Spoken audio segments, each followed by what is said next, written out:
जय हिंद साथियों, नमस्कार आप सभी को। मैं गुरनाम सिंह आप सभी का IQ स्टडी सेंटर पर हार्दिक स्वागत करता हूं। आज हम देखेंगे मैथ का प्रैक्टिस सेट नंबर 3। हमारा चैप्टर चला हुआ है औसत यानी कि एवरेज। अगर आप डेली क्लास ज्वाइन करते हैं तो 15/15 नंबर आप मैथ के अंदर पक्के कर सकते हैं।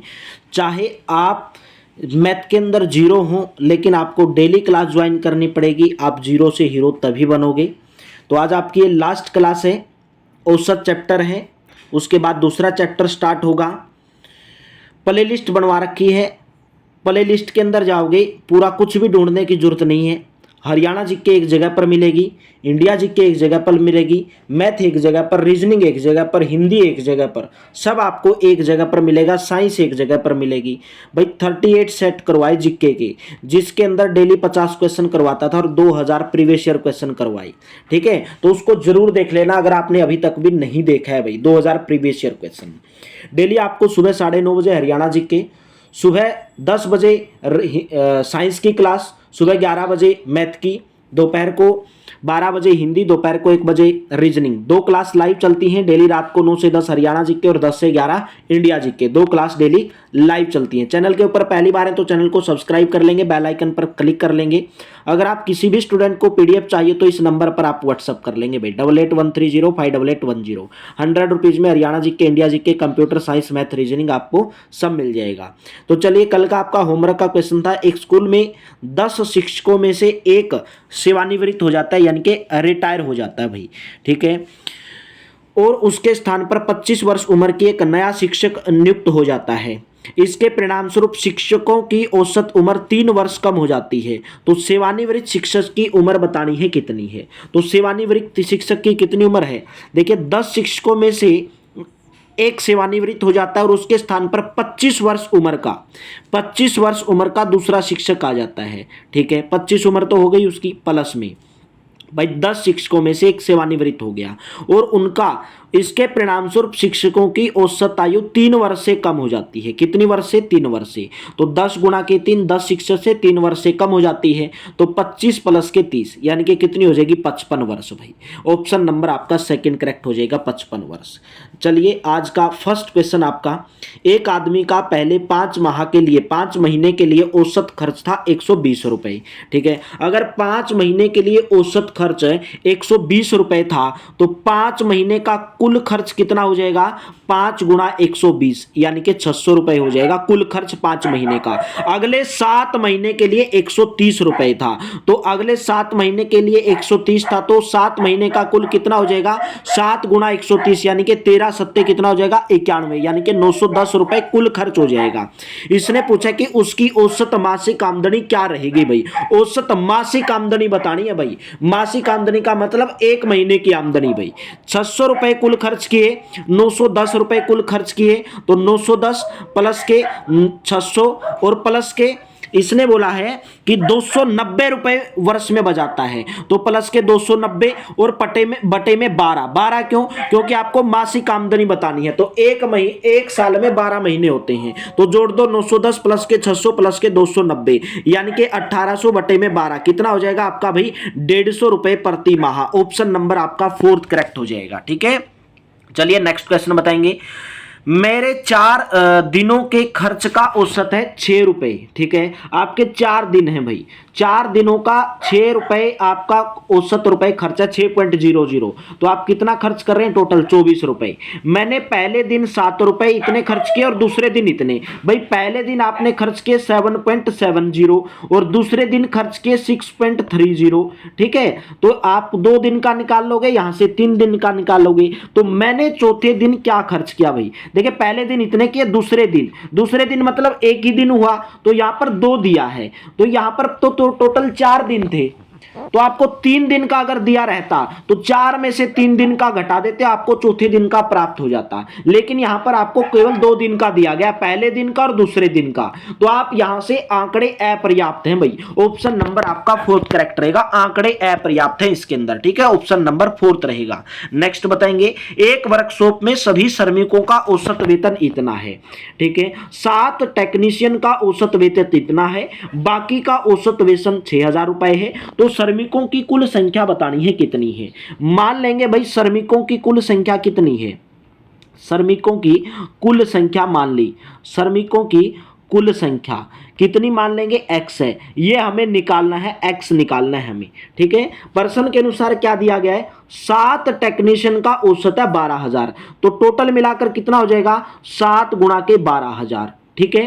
प्लस में क्या दिया गया, और बाकी का औसत, भाई 7 का तो इतना है, और बाकी का मतलब कुल में से, कुल थे x और x में से 7 घटाओगे तो बाकी बच जाएंगे, और उसने बोला उनका है 6,000, कितना 6,000।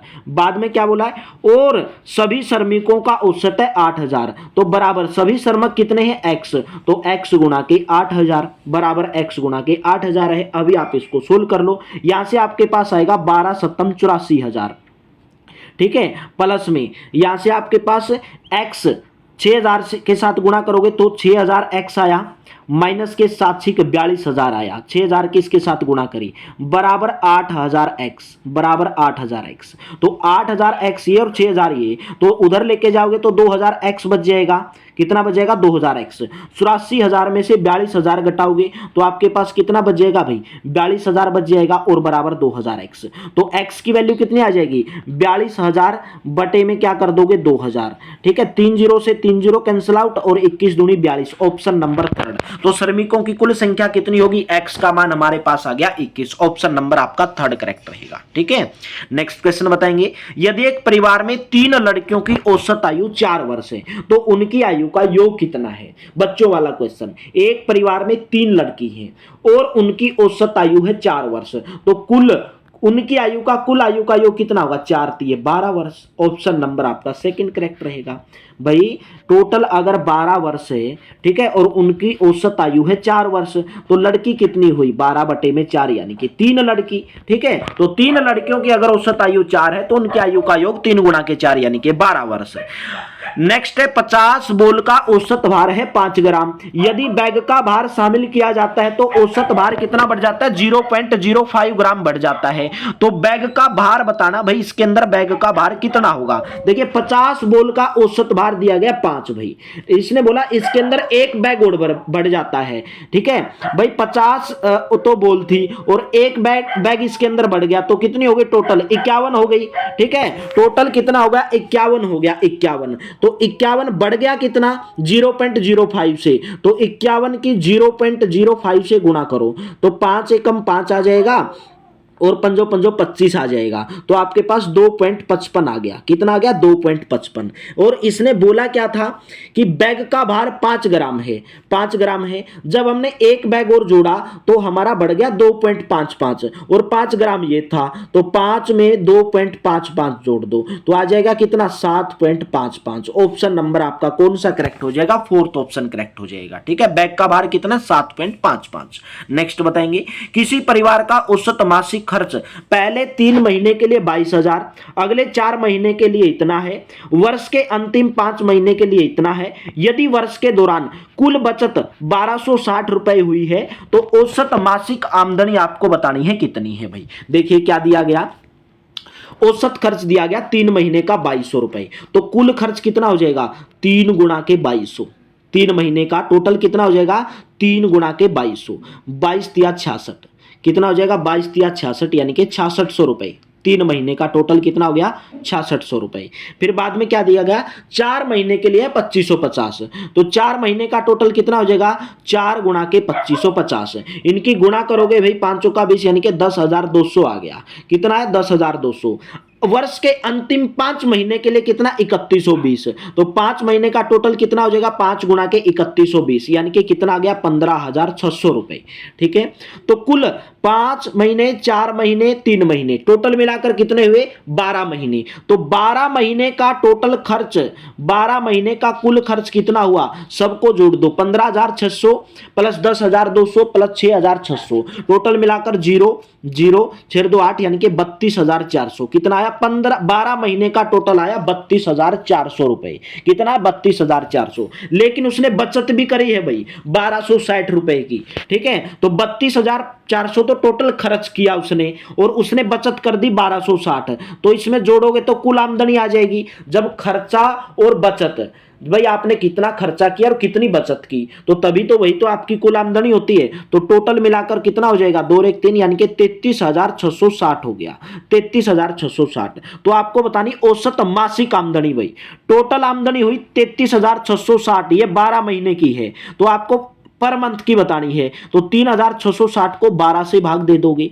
12 से जब भाग दोगे 12 दूनी 24 पर जाएगा। एक ही ऑप्शन के अंदर दिया 2,805, ऑप्शन नंबर थर्ड के अंदर भाई, ठीक है, ऑप्शन नंबर थर्ड के अंदर। नेक्स्ट बताएंगे, 8 वर्ष का औसत वजन है 8 पुरुषों का औसत वजन है 1.5 ग्राम बढ़ जाता है जब एक 65 किलोग्राम वाले की जगह पर एक नया पुरुष लिया जाता है। तो नए पुरुष का आपको वजन बताना भाई, नए पुरुष का वजन कितना होगा भाई। देखिए क्या किया गया, 8 पुरुषों का औसत वजन भाई, 8 पुरुषों का कितना होगा, 8 गुना के 1.5 बढ़ गया, तो कितना बढ़ गया, 15 8 120, यानी कि 12.0 भाई, दशमलव के बाद 0, तो टोटल कितना बढ़ा, 12 बढ़ा। तो 65 किलोग्राम वाले की जगह पर नया पुरुष लिया गया, तो 65 प्लस के 12, तो नए पुरुष का वजन 65 प्लस के 12 यानी कि 77 होगा। ऑप्शन नंबर आपका फोर्थ करेक्ट रहेगा। कितना होगा, 77, ऑप्शन नंबर फोर्थ।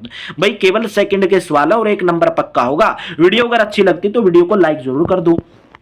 9 मजदूरों के एक समूह की औसत आमदनी है इतनी, 7 मजदूरों के अन्य समूह की इतनी है, तो उन सभी की औसत आमदनी बतानी भाई कितनी है। देखिए 9 मजदूरों की कितनी है, 137.30, ये औसत है। अगर मैं टोटल गुणा कर दूंगा 137.30 की 9 से गुणा कर दूंगा तो कुल आमदनी आ जाएगी 9 की भाई, 9 तिया 27 यानी कि 7 पर जाएगा, 0.70 यहां से हो जाएगा, 2 बच गया, 9 सत्ते 63 यानी कि 1235, 1235.70 टोटल कुल आमदनी आई भाई। और 7 मजदूरों की दी गई 95.06, तो 95.06 की अगर आप 7 से गुणा कर दोगे तो कितना आ जाएगा भाई, 7 6 के 42 पर हो जाएगा, 42 यहां पर आ जाएगा, पॉइंट में लगाओगे तो 665.42 आ गया। कितना आया, 665.42। सभी मजदूरों की औसत आमदनी कितनी होगी भाई, 1235 कितनी होगी, 1235.70 प्लस के 665.42, ठीक है, भाग दे दोगे किससे भाई, इसको 16 से, क्योंकि टोटल मजदूर तो 9 ये थे और 7 ये थे, तो कितने हो जाएंगे, 16, ठीक है। जब आप इसको भाग दोगे, पहले इनको जोड़ लो, इनको सभी को, तो यहां से आपके पास 2 आया, यहां पर 7 और 4 11 1, 5 और 5 10 और 11 1, 6 3 9 और 1 10 0, और फिर आपके पास इनको जोड़ लो भाई, 1235.70 को जोड़ लो एक बार, इनको 1235.70 आपके पास है, और ये आपके पास है 665.42, इनको जोड़ो तो यहां से आपके पास कितना है, 2, 7 और 4 11 1, पॉइंट लगेगा 1, 5 और 5 10 और 11 पॉइंट लगेगा 1, 6 3 9 10 0, ठीक है, 1 6 2 8 1 9, यानी कि 1901.1, कितना आया, 1901.112, और बटे में भाग दे दो 16 से। तो सबसे पहले किस पे जाएगा, 16 एकम 16 पर जाएगा, 3 बच जाएगा, 3 0, ठीक है, फिर कितने पर जाएगा, 16 दूनी 32 पर जाएगा, 16 एकम 16 पर फिर जाएगा भाई, 32 पे नहीं जाएगा क्योंकि 30 बच गया, तो 14 बच गया, फिर 1 बच गया, तो फिर कितने पर जाएगा, 16 8 पर जाएगा, तो 118.82 आएगा भाई। ऑप्शन नंबर आपका पहला करेक्ट रहेगा। कौन सा करेक्ट रहेगा, ऑप्शन नंबर पहला करेक्ट रहेगा। चलिए नेक्स्ट क्वेश्चन बताएंगे। एक कक्षा में 3 विभाग हैं, 3 विभागों में विद्यार्थियों की संख्या और गणित में औसत अंक दिए गए हैं, यानी कि विद्यार्थियों की संख्या एक विभाग में 30 है, एक में 40 और एक में 30 है, ठीक है, यानी कि विभागों में संख्या दी गई है विद्यार्थियों की, एक विभाग में 30, एक में 40, एक में 30, ठीक है, 30 40 30। और गणित में औसत अंक 40% पहले विभाग में, दूसरे विभाग में 30% और तीसरे विभाग में 50%। तो कक्षा के गणित में औसत अंक क्या होंगे भाई, औसत अंक क्या करना है। देखिए पहले विभाग में 30 छात्र थे, तो पहले विभाग में अंक कितने औसत थे, 40%, तो 30 की 40 से गुणा कर दो, प्लस में दूसरे भाग में 40 विद्यार्थी थे, तो औसत अंक कितने थे, 30%, तो गुणा कर दो भाई इसकी भी 30 से, प्लस में दूसरे विभाग में 30 विद्यार्थी थे, औसत अंक कितने थे भाई, 50 थे, तो 30 गुणा के 50 कर दो, और टोटल विद्यार्थी कितने हैं, 30 प्लस के 40 और प्लस के 30, ये टोटल विद्यार्थी हैं। तो 40 गुणा के 30 यानी कि 1200 प्लस के 1200 प्लस के 1500, ठीक है, बटे में कितना आया 40 30 70 यानी कि 100, तो 12 12 दूनी 24, 24 और आपके 15 कितना हो जाएगा 39, कितना हो जाएगा 3900, तो 3900 को भाग दे दो 100 से, 20 से 20 कैंसिल आउट, ऑप्शन नंबर आपका कौन सा करेक्ट हो जाएगा भाई,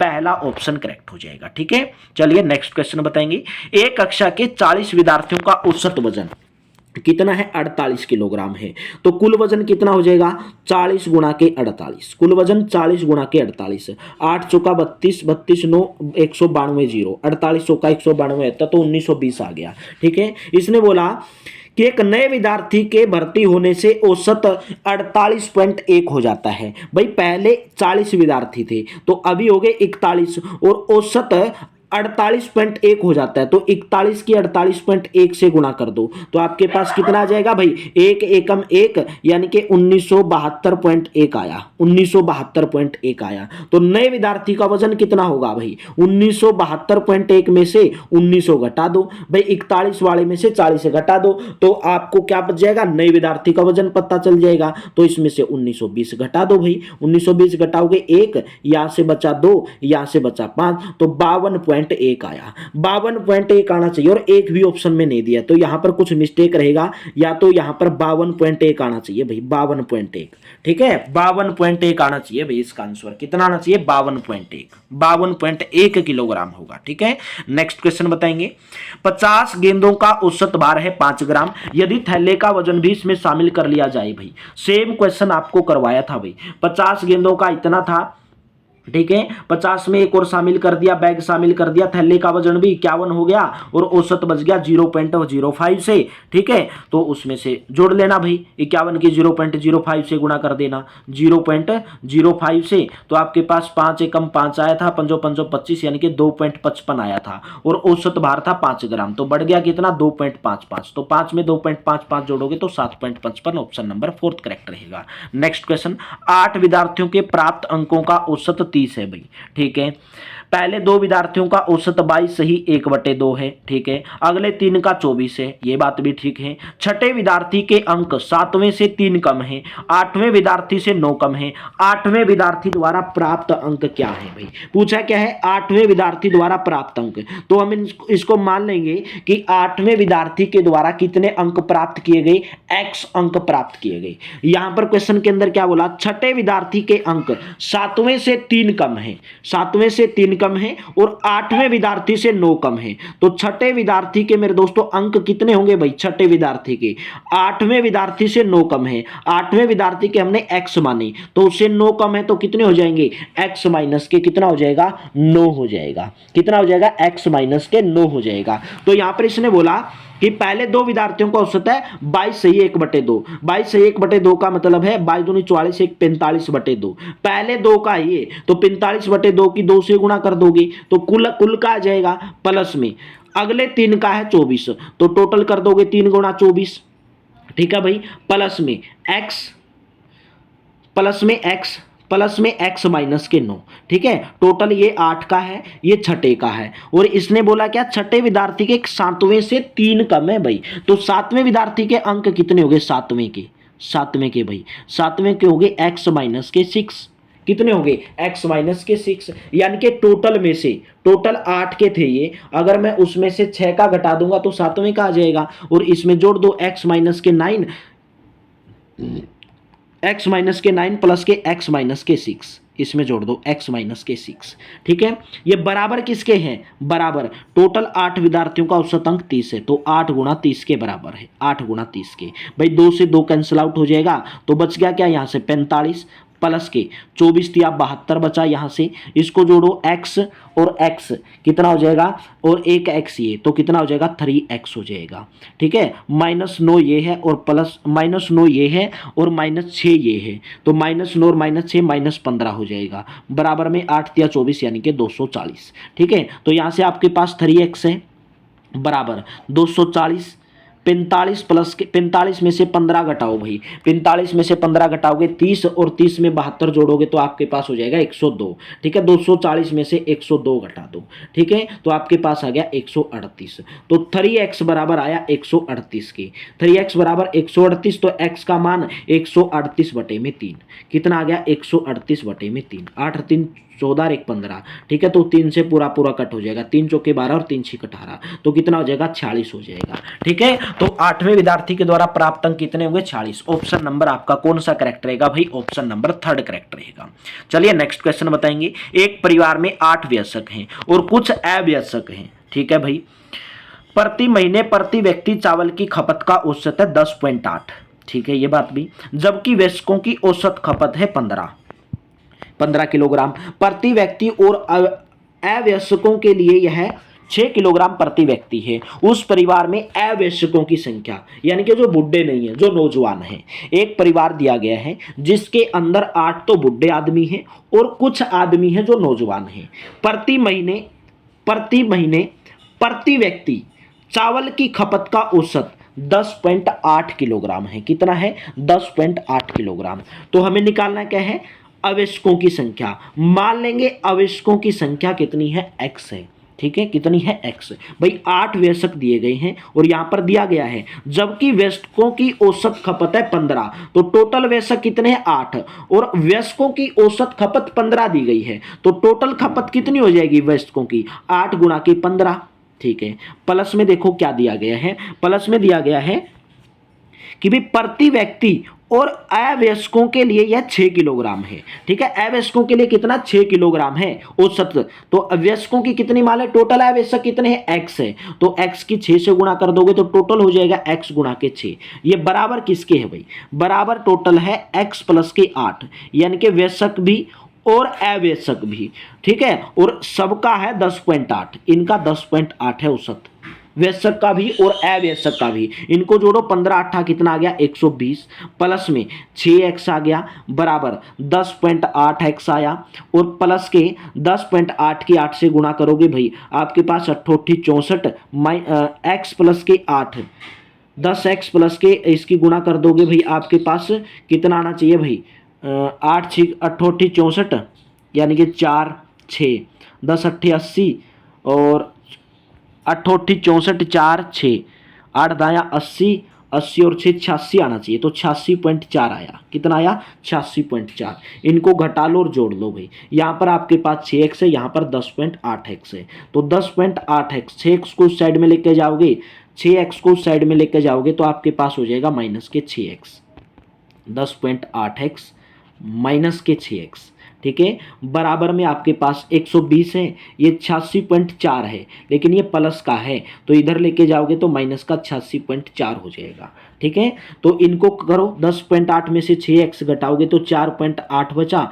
बराबर 4.8 बराबर किसके बचा 120 में से 86.4 तो 33.6 बचा, ठीक है। तो x का मान कितना आएगा भाई 33.6 बटे में 4.8 है, दशमलव हट जाएंगे क्योंकि ऊपर वाले के ऊपर भी एक ही दशमलव नीचे वाले के ऊपर भी, तो 48 सत्ता कितने होते हैं मेरे दोस्तों 336 होते हैं। तो x का मान अवयस्कों की संख्या कितनी आई 7 आई, यानी कि ऑप्शन नंबर आपका 3 करेक्ट हो जाएगा, ठीक है।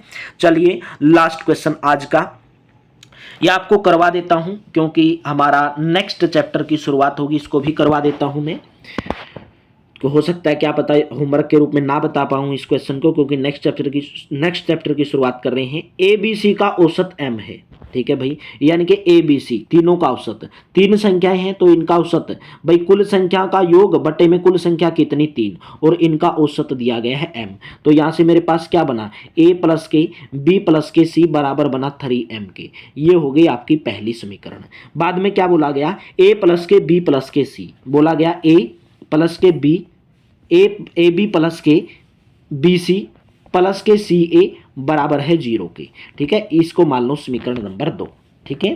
तो आपको पता है एक फॉर्मूले का अगर आपको पता होगा, यहाँ पर आपको ए स्क्वायर बी स्क्वायर सी स्क्वायर का औसत बताना भाई, ठीक है। एक फॉर्मूला होता है, एक फॉर्मूला ए प्लस के बी प्लस के सी इसका स्क्वायर भाई, इसका फॉर्मूला क्या होता है यहाँ पर मैं लिख रहा हूँ इस फॉर्मूले को, ए स्क्वायर प्लस के बी स्क्वायर प्लस के सी स्क्वायर प्लस के 2 कॉमन ए बी प्लस के बी सी और प्लस के सी ए, ये इसका फॉर्मूला होता है। तो यहाँ पे आपको पता है ए बी बी सी सी ए का मान कितना है 0, तो यहाँ पर 0 रखोगे तो 2 की 0 के साथ गुणा करोगे तो 0 हो जाएगा, ये तो आपका कैंसिल आउट हो गया। ठीक है, तो आपके पास यहाँ से बचा क्या भाई, यहाँ से मेरे को पता है ए प्लस के बी प्लस के सी किसके बराबर है, 3m के बराबर है। ठीक है, तो ये कितना हो जाएगा 3m का स्क्वायर हो जाएगा, 3m का स्क्वायर। ये बराबर आपके पास किसके बराबर आएगा भाई, ए स्क्वायर प्लस के बी स्क्वायर प्लस के C square, A plus square plus B square plus के सी स्क्वायर के बराबर आ जाएगा। तो यहाँ से आपके पास 3m का स्क्वायर क्या हो जाएगा भाई,